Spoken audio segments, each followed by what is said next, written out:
Yesterday was the fall equinox, specifically 119. That is when the sun crossed over the equator and was right over. But we do notice here's kind of, I put the sunrise, sunsets for some of the town areas around the Northland. But the one thing I really wanted to draw attention to was how long the day was, how much long we got that sunlight. Because it was 12 hours and 10 minutes for most of us, maybe 1 minute shorter than Hayward. But overall, you notice that trend of it's not exactly 12 hours.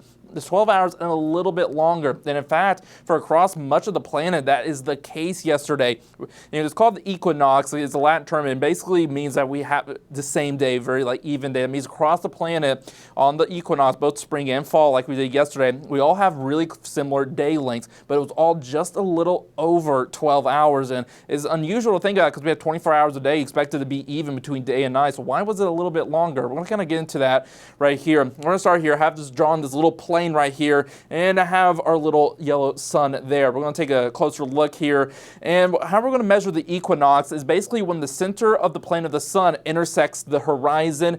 So that's when it is measured, and the day length, and when it comes to the equinox, as not just for sunrise but sunset as well. But sunrise is a bit of a different story because it's not measured at the center of the disk of the sun. It's actually measured at the top, right when you first see the sun poke up, and that is a little bit of a difference. It's just a little difference. The sun's not really big in the sky, but that distance can last a few minutes. It takes actually about 3 minutes this time of year in this area for the sun to fully cross the plane of the horizon. So that adds a few minutes of sunrise to what we consider daylight. And the same thing's for sunset as well, because again, it's measured at the center of the plane, but it takes just a little bit longer for it to fully set. So that alone adds a few minutes there. But it's not the only thing, because guess what? Here's our Earth. Notice it is hazy. It has an atmosphere. And in fact, the reason it has an atmosphere is why I have a job, because that's what I do. So this atmosphere can affect light. Here's our sun again. This is not to scale. The sun is significantly larger than this, unless you believe in the flat Earth. Anyways, I'm not going to get into that.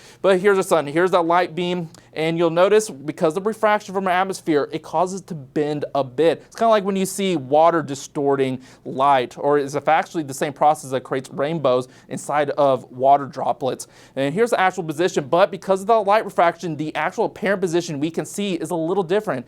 In fact, the sun can actually be below the horizon, but we can see the sun for a good few minutes on a lot of days. And that also adds a few minutes. So yes, the sun geometrically is about exactly 12 hours, but because of the light refraction, how we measure daylight, it is actually a bit over 12 hours for not just here, but across the planet.